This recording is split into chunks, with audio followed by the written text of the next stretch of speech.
Sister. Lexi, sister. Macy, sister. Derek, brother. Nathan, brother.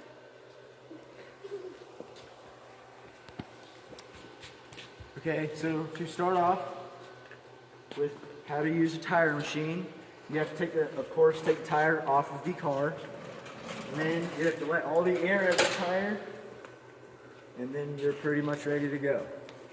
But to go over a few vocabulary type things about the tire machine, you have your plate or your spinning wheel, whatever you want to call it. That's what you lay your tire on. Then you have your clamps here, where you can clamp the tire on the inside of the rim or on the outside of the rim, and that will just clamp the tire. So you can set your tire down on the plate and push the pedal down, and it'll clamp the tire to whatever tension it needs to be clamped at so it won't move.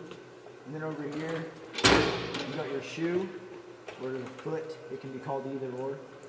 And that is what you stick down on the rib of the tire, and it does all the work, pull the ribs out, and this is your pry bar, your tire bar.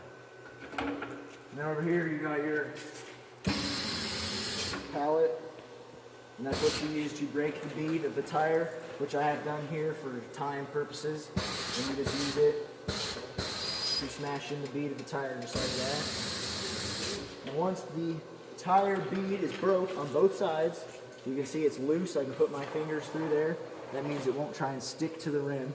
You can pick the tire up and set it on the spin table, and you can clamp it as I said before. Now it's nice and solid and it's not going to try and move on you.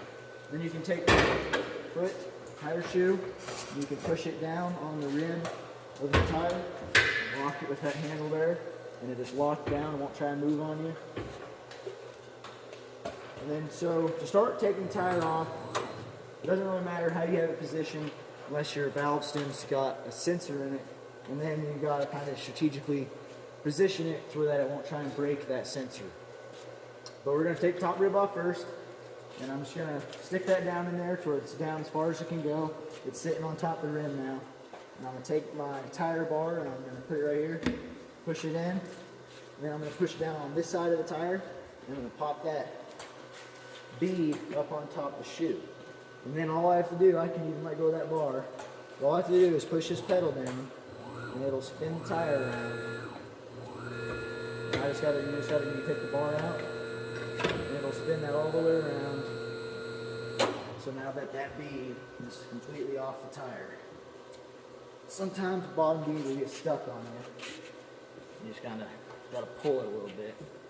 And it wasn't stuck, so I don't know it's stuck now again. There it is. So you just gotta pull on it and get that bottom bead unstuck, and your tire will float freely. So then to take your second bead off, it's a little more tricky, but you just gotta pop your tire up, pick this side up, put the bar back in the same exact spot, and then holding both sides of the tire up, you gotta pick this side up. Then once you get high enough, you can push this bar back down, and it'll pull that bottom bead up on top of that shoe. And then you can just, same exact thing, you just push the pedal down, and it'll spin around. And take your tire right off for you. You really don't have to do that much work. So here, your tire off, you can fix your nails, patch it, whatever you need to do. But to put it back on, it's about the same process. You need to, first of all, get some bead lube or slip or whatever, and you need to brush that all over on the bead. That will keep the bead from slipping or catching, and if it catches, it can rip your bead and you'll ruin your tire. So you put some slip on there, and the first bead, you can use a tire machine to do this, but I always use my hands because it's just easy. So that first bead, you can just pop it on with your hands. And if you've got really tight tires, then it's a lot harder, and that's when you need to use your tire machine. And then you need to lube your top bead as well.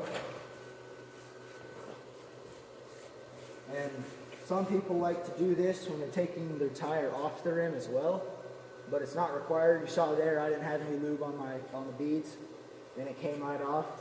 But if you have a tire again that's really tight and it's a high quality tire, you might want to put some lube on both put some lube on it before you take it off as well. That way it doesn't try and rip on you. And then putting the tire back on.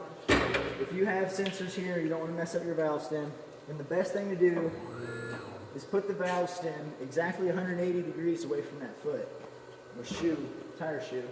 And you just pull it in, set it back down under the rim just like before, and you pull this side up, and this side will fall down under the shoe.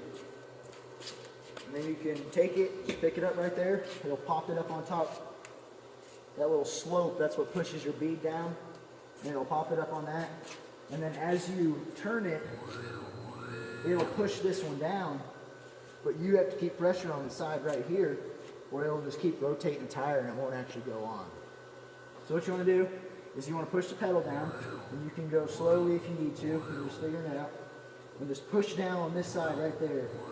And that'll keep that bead down under the rim, and won't try and slip. And you just rotate it around. Try and keep it down as much as possible.